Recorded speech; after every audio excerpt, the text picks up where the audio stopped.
अपनी माँ का सर धड़ से अलग कर दो।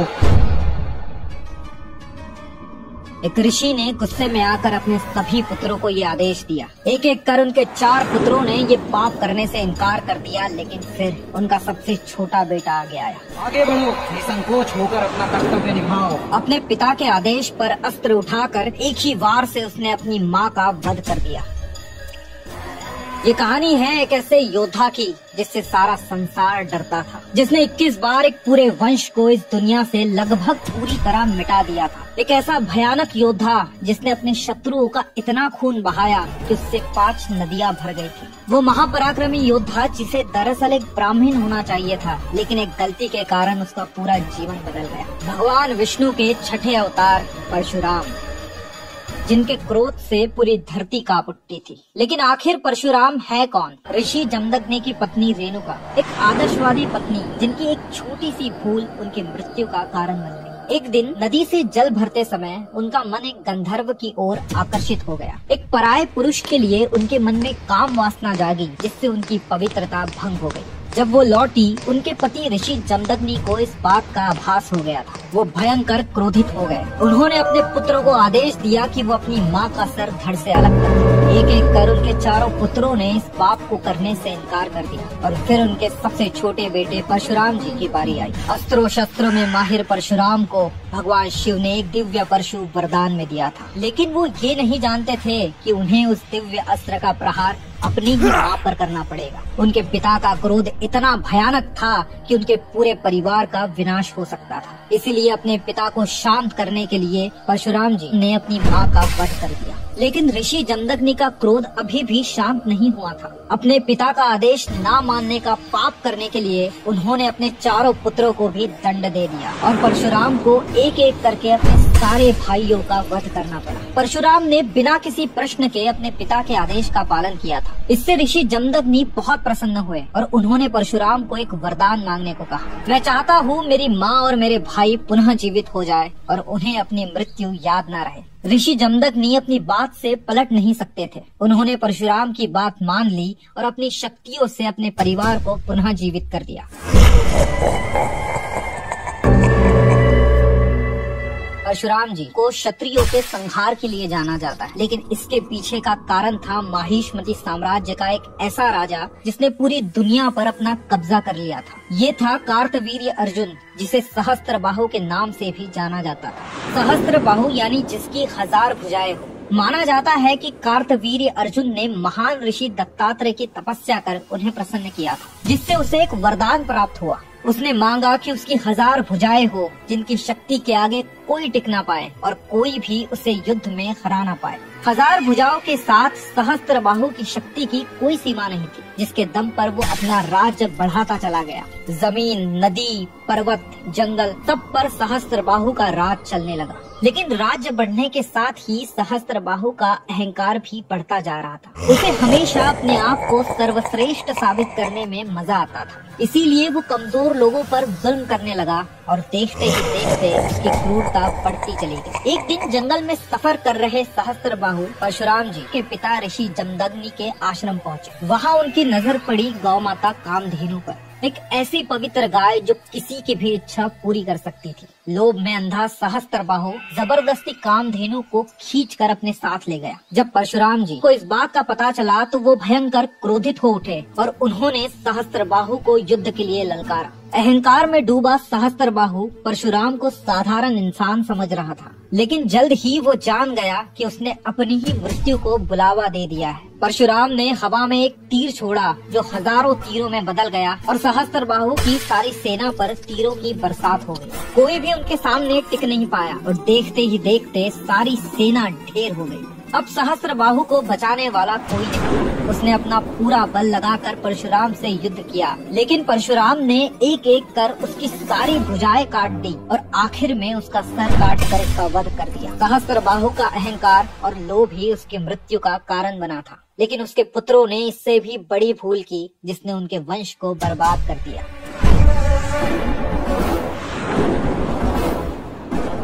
सहस्त्रबाहु की मृत्यु देख सारे पुत्र वहाँ से भाग खड़े हुए, लेकिन बदले की भावना ने उन्हें शांत रहने नहीं दिया। कुछ समय बाद उन्होंने अपनी चाल चली। मौका पाते ही उन्होंने ऋषि जमदग्नि के आश्रम पर हमला कर दिया और उन्हें मार डाला। ऋषि जमदग्नि के शरीर पर 21 घाव किए गए थे। अपने पिता की ऐसी दुर्दशा देख परशुराम जी के क्रोध की सारी सीमाएं पार हो गई। अपने प्रचंड क्रोध में परशुराम ने प्रतिज्ञा ली कि वो कार्तवीर्य अर्जुन की 21 पीढ़ियों का सर्वनाश कर देंगे। माना जाता है कि परशुराम ने कार्तवीर्य अर्जुन के 100 बेटों को एक एक करके बड़ी बेरहमी से मारा था। सिवाय गर्भवती औरतों के परशुराम ने सहस्त्रबाहु के सारे वंश को एक भयंकर मृत्यु दी।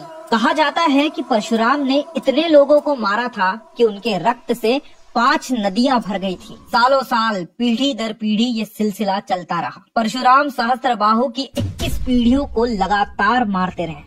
धीरे धीरे उन्होंने बाकी के क्रूर, अधर्मी और अहंकारी क्षत्रियों को भी मारना शुरू कर दिया। उनका क्रोध इतना प्रचंड था कि माना जाता है परशुराम ने धरती से क्षत्रियों को लगभग पूरी तरह खत्म ही कर दिया था। इसके पीछे का असली कारण ये था कि अपने सफर में परशुराम ने देखा कि कैसे क्षत्रिय अपनी ताकत के अहंकार में अंधे हो गए, कैसे उनकी वजह से आम लोगों पर जुल्म किए जा रहे हैं। उन्होंने ठान लिया कि वो किसी भी पापी क्षत्रिय को जिंदा नहीं छोड़ेंगे और यही था परशुराम के जन्म का असली उद्देश्य। भागवत पुराण के अनुसार पापी और क्रूर क्षत्रियों से परेशान बेसहारा लोगों और ब्राह्मणों ने भगवान श्री विष्णु की आराधना की। तब विष्णु जी ने उनसे कहा कि मैं जल्द ही एक योद्धा के रूप में धरती पर आऊंगा और इस पाप का विनाश कर धर्म की स्थापना करूंगा।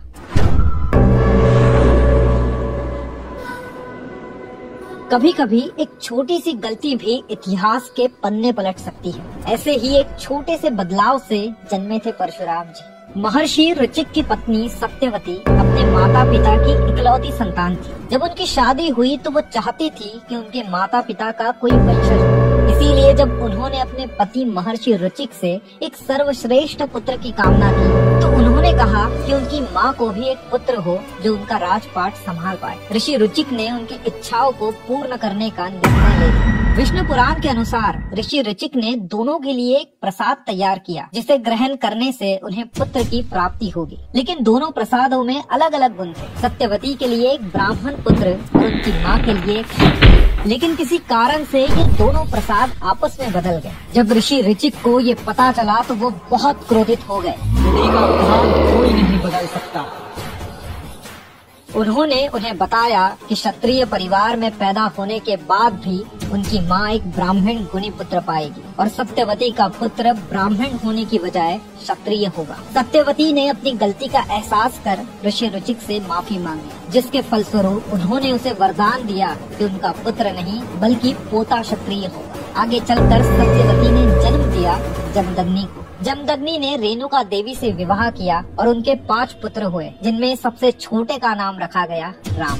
बड़े होकर शिवजी की तपस्या कर राम को एक शूरवीर योद्धा बनने का वरदान प्राप्त हुआ। अस्त्रों शस्त्रों में सर्वश्रेष्ठ, सबसे बेहतरीन धनुर्धारी और एक प्रलयशाली परशु चलाने वाला योद्धा परशुराम।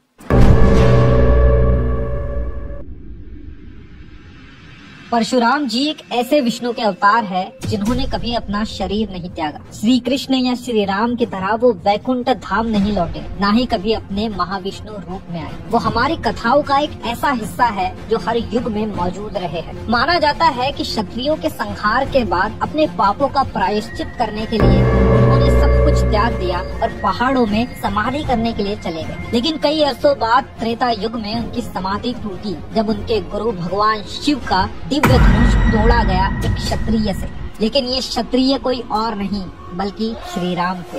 वाल्मीकि रामायण के अनुसार श्री राम जी ने जब राजा जनक का दिव्य धनुष तोड़ दिया तब परशुराम उनसे मिलने आए। भगवान परशुराम ने श्री राम की दिव्यता और शक्ति को पहचाना। वो समझ गए कि श्री राम भी विष्णु के अवतार है और एक क्षत्रिय के रूप में आकर श्री राम ने ये साबित कर दिया था कि अब परशुराम जी को और लड़ने की जरूरत नहीं।